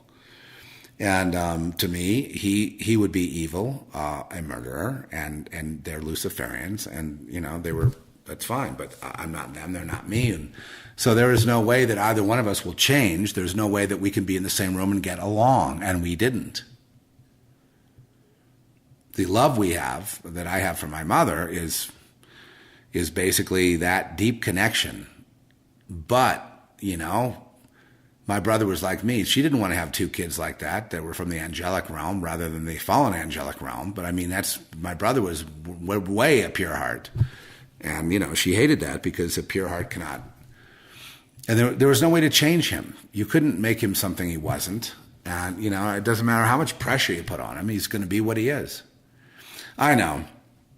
The Luciferians will actually break a kid into like in a prison camp in order to save them, because if they go on being a lamb, there's a chance they'll bring ruination to themselves or damage to their family name or something like that. So they will actually come down on them so hard that they might wind up institutionalized. It's worth a chance, or they kill them. But it's a sad reality that this is the way the world runs from the beginning, from Cain on. This is nothing new, what's being described here. My experiences of what I've seen in the world are nothing new. My realizations, however, about how it breaks down and what the options are and what is really going on are spot on, 100% accurate. You can take that to the bank. And they will help you get through the world. And they will help you to accept yourself as who you are rather than what you want to be or whatever. People don't understand that you are what you are. You're made that way. If you say, well, I'm not doing anything. I've been here spinning around, and they've been just taking advantage of me, and they've been tracking me and gang stalking me, and they've been doing all this stuff. It's like, yeah, because you are who you are. And pray for protection. Just walk with God. Keep your eyes focused on him. It's the same for everybody in your position. It's too bad. And further, they put their stuff on you. They pile up, they have rituals to put it on you rather than them. So that your weight is doubly, triply heavy to carry compared to the average person that you see. And then we've tended to paint ourselves as victims, which we're not. And then they feed on that. They love that. When you call yourself a victim, then the Luciferian critters start feeding a feeding frenzy on you. That gives them an immense amount of power when you finally give in and go, I'm just a victim of you. I'm your bitch. You made me your victim. I guess I'll just have to go along. And that's what's called a broken man. A broken man is no good for God. No good for either side. And broken man, if he belongs to God, might die early just so God can move him out of the, because he's shell-shocked on the battlefield. He's actually more danger than he is good. He needs to be pulled out of the theater. And God will do that. Why does he want this battle to go on like that? As long as I can remember in my existence, I've been at war. I've never known peace except within. I've never known love except within. All the love that I had was conditional, and it was the betrayal. Say one thing, do another, that sort of thing. I promise you this doesn't come through. You too? Well, welcome to the club. Okay, so the only thing I ever felt like, when I started getting together with the Lord, I wanted vengeance right away. I wanted all them to pay that made me feel bad, or that laughed at me, or they teased me, or they played games and set me up. But I felt like I was in the movie Carrie, like over and over, like Groundhog Day meets Carrie. Like Carrie, you're right. Carrie gets set up with the pig blood, and she thinks she's really going to be a prom queen, and that this guy really wants to take her to the prom, and she's so excited to finally have a break for the first time in her life. She's finally getting a break. She's finally getting a little acceptance from the kids, and it's all a prank. And then Carrie gets supernatural powers. They get all stoked up, and she just basically kills everybody in the high school. And then some. And you're cheering her on, right? You're cheering her on. So when I first got together with the Lord, I realized that vengeance theme. I was like, oh yeah, you got to get rid of all these people. I mean, they're here, they're there, they're over here. I said, look, Lord, I'll just drive around on my motorcycle, and I'm going to just show you all the Luciferians. I went to church after church and said, look at that, look at that, look at that choir, look at that over there, look at this pastor, look at those people over there, look, the whole Christian, look at the bookstore, look at these look, you want to see the biggest Luciferian place in the world? It was the Valley Christian Bible Store. They're closed now, but it was out on Van Nuys Boulevard. I go, look, it feels like Satan in here. This is amazing. And I took him, I met an angelic figure there. Yeah, he knew me. He just got out of a car who's a black guy. And that's not important, but I mean, that's the detail I remember. He was with his wife, girlfriend, whatever. He just comes right up to me and says, what's your ministry? He said, who is Todd? Please don't worry, Todd's okay. And I just had started the ministry, so he kind of gave a blessing to it. Todd was my childhood friend who they killed and said it was an accident. Him and his brother both died within a short period of time. His brother blew his brains out because he was rejected by his girlfriend. Now, let's read the real thing that happened. It was a game, right? Because he was a lamb. Todd and Mark were both lambs. Everyone knows that. And Todd was a lamb. And, I remember that this guy, Doug, big-time movie producer now, and Todd and I were sitting at this beach club around the lunch table, and Todd had just figured out that the world was satanic, or that there was this conspiracy. He just figured out this whole thing that was going on, and he was so freaked out. He was looking at me, and I was like, they were already hauling me off. We were like 18 years old, and Doug was there laughing. Look, I'm sitting with the two losers. And And this guy was like class president and whatnot. And, we had been childhood friends too, though, before Doug. See, what happened is Doug went one way. Todd and I were kind of on another track. It was all DNA, really. No, it had nothing to do with our parents or our upbringing. That's all BS too. Look, they can. Well, what happens to people? What happened to people I know out there? Okay, if they didn't get with the program, the father would come in and sodomize them and try to get them up to speed on what was going on. To having the uncle and other people at knife point or whatever, gun point, and they would either go along with it or they'd have an unfortunate accident. And that's basically it. And I'm sorry that that's the way the cult is. That's the way it works. It's that kind of treatment is in effort to save the kid from death. So that's another deep, dark secret besides the bloodletting. That's the other thing that they lay on you.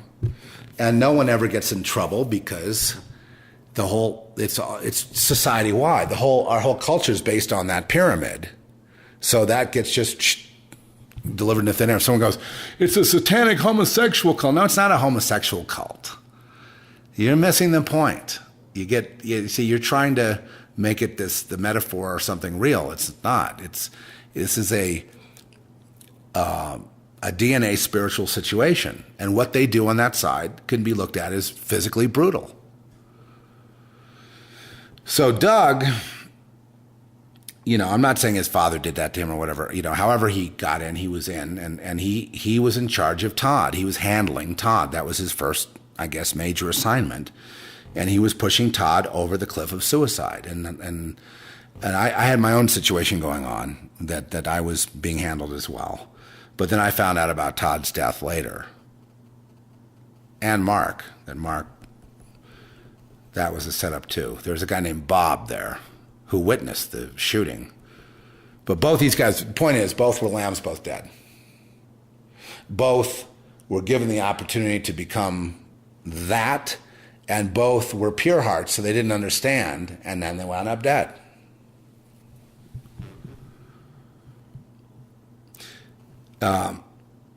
Now, since that time, I had to do a lot of, I was in denial. I wouldn't look at that. So this guy comes up to me, like an angelic figure, gets out of a car, like it was like a BMW or something, gets out of the car and looks like he's in the ministry or something. He comes right up to me and goes, don't worry about Todd, he's fine. So what I took that to mean is Todd is with the Lord and he's fine. He's conscious wherever he is and he's fine. And he wanted me to know that he's fine and stop thinking about it. But I had to bring it up today because, I guess in my soul I was hurt over it, or I was really concerned that it was a murder, not an accident. And I was thinking that these were very wealthy families as well, that we're dealing with in this situation. We're talking about the top tier of society.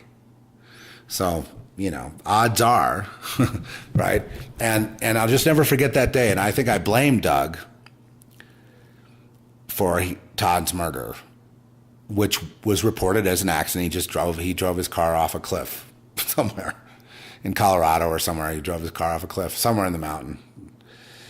And so I blamed Doug, but then I saw that Doug wouldn't have his big career had he not done that to Todd. And I thought, what an ugly, horrible world they live in. But when you see him interviewed on TV and on the E! Network, he seems all happy with himself. I'm like, because he accepted the fact that there's bloodletting and participated in just what's typical. And as a result, but not everyone gets to be a big time producer.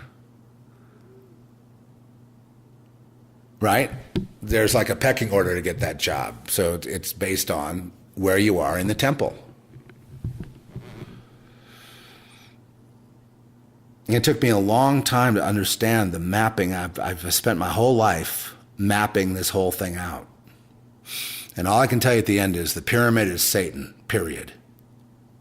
Where you see the pyramid, the obelisk, or any of those things, it's evil, period. There is no wiggle room on that. It is what it is. They are signaling their God. They're doing something active with it, period. The real religion here is the same as the Maya, period.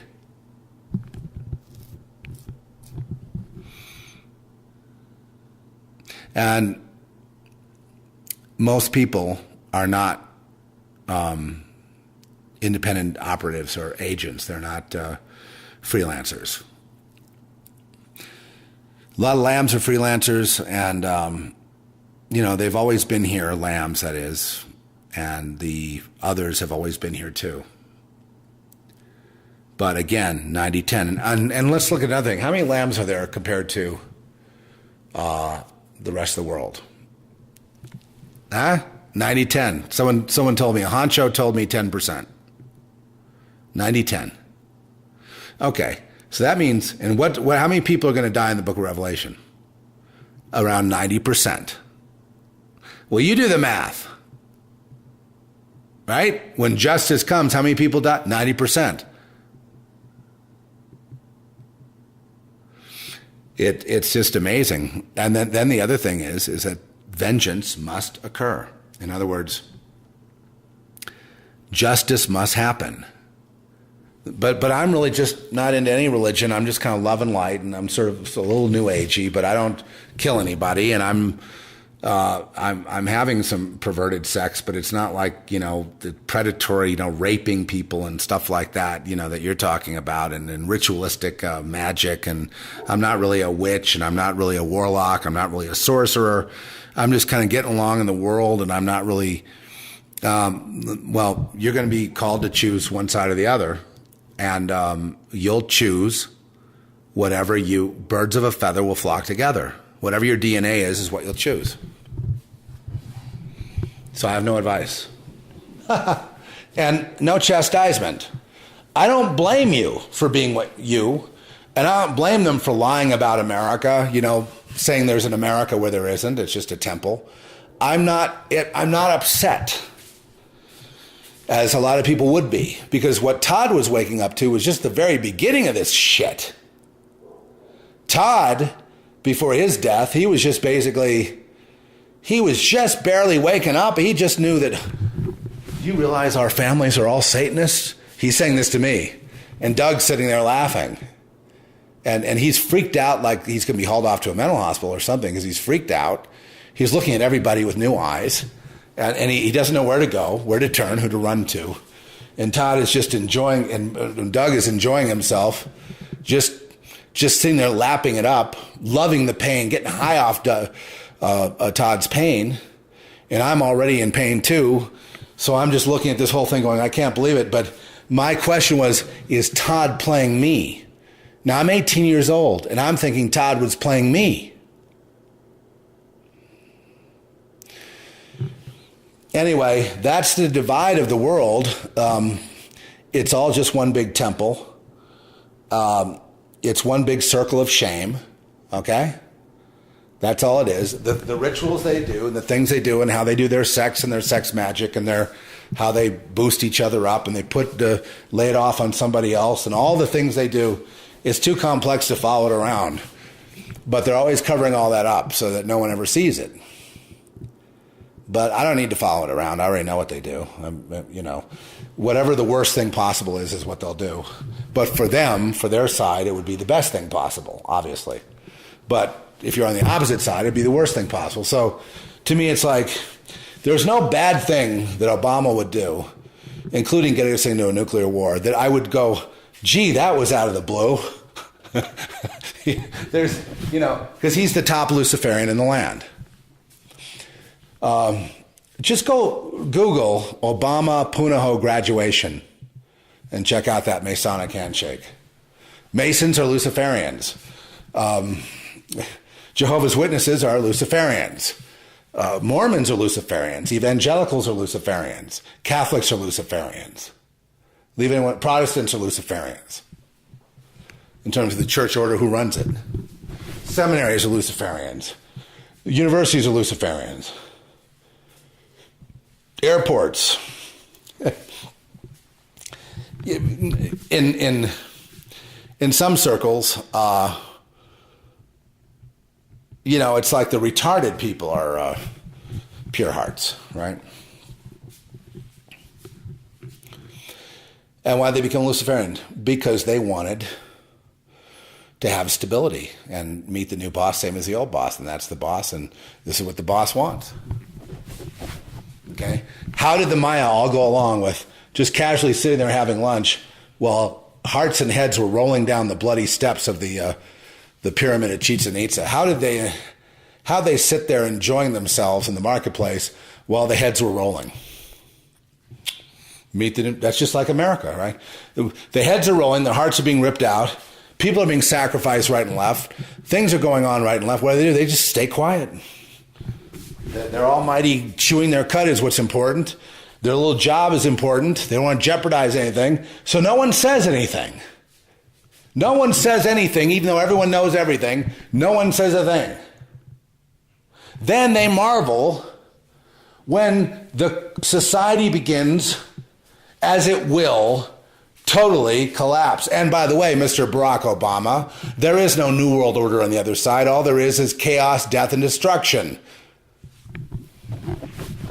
And nothing for you in the end. You're not going to have power over people because they're not going to be here to support you. You're going to play with something that will go out of control and will not serve you in the end. Your gods will desert you, Washington, D.C., and your people will perish because of you.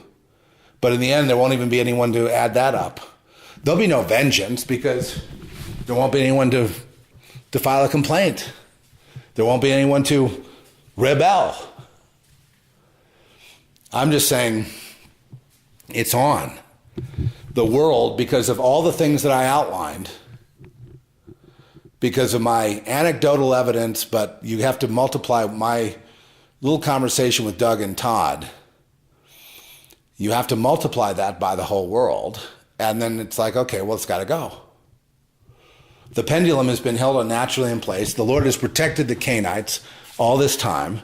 The Bible clearly says in Revelation 18, come out of her, my people, so that you're not going to be visited with these plagues, which you will be visited with should you remain there. The Lord, I believe, will protect. The other part that we needed to say today is the Lord will protect his people.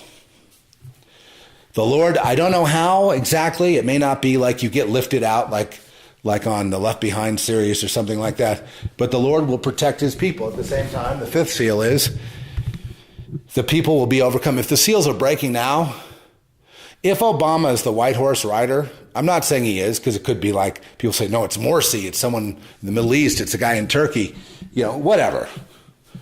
And I think that's a metaphor too. So I don't think having a guy too is the wrong way to look at it. So we can't look at an Obama or a one person. But if this white horse has left the station, then you would also see the fifth seal soon thereafter, which is basically tribulation against the saints. Well, could there be a scourge on the underground church? Certainly that wouldn't be, the fifth seal is not an attack on it wouldn't be an attack on churches.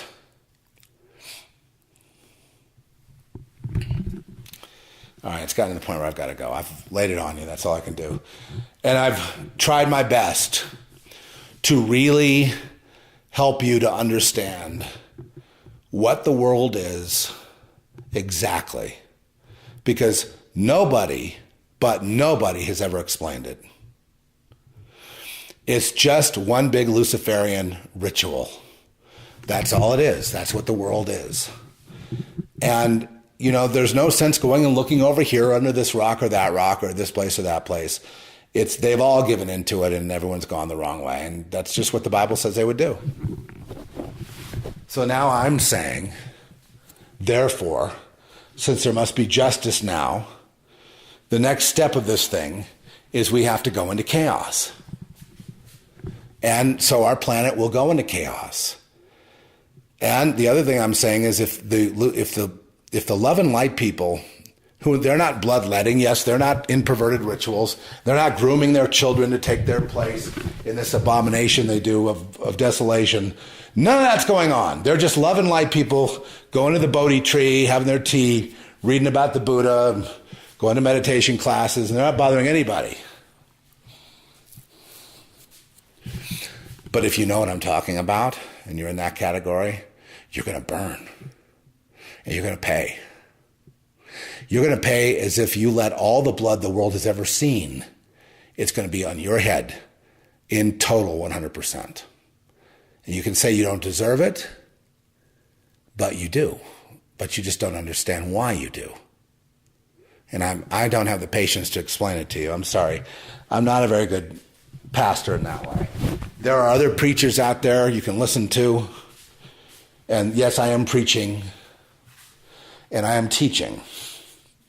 But there's other people you can listen to who will explain the legality to you. I've done it in earlier audios, but I just don't have the patience anymore. I'm sorry. I really lack compassion for you at this point. I'm sorry. But, I know you hate me, and I don't hate you for it. Because I understand that hatred is really, you hating people is your natural way, and then blaming others for being the hateful one so that you look like the loving one. I understand that game too, and I don't hate you for that. I don't dislike you, and I don't hate you. It's that I don't believe that you belong. You know what? I don't even know where you belong. I don't want to know. But if there was a reason for me to speak to you about why you're guilty, even though you feel you've done nothing wrong, you're as guilty as your ancestor Cain. Who was protected. You were also protected. You never had to pay for you. There was no quid pro quo for you being a proxy murderer, for example.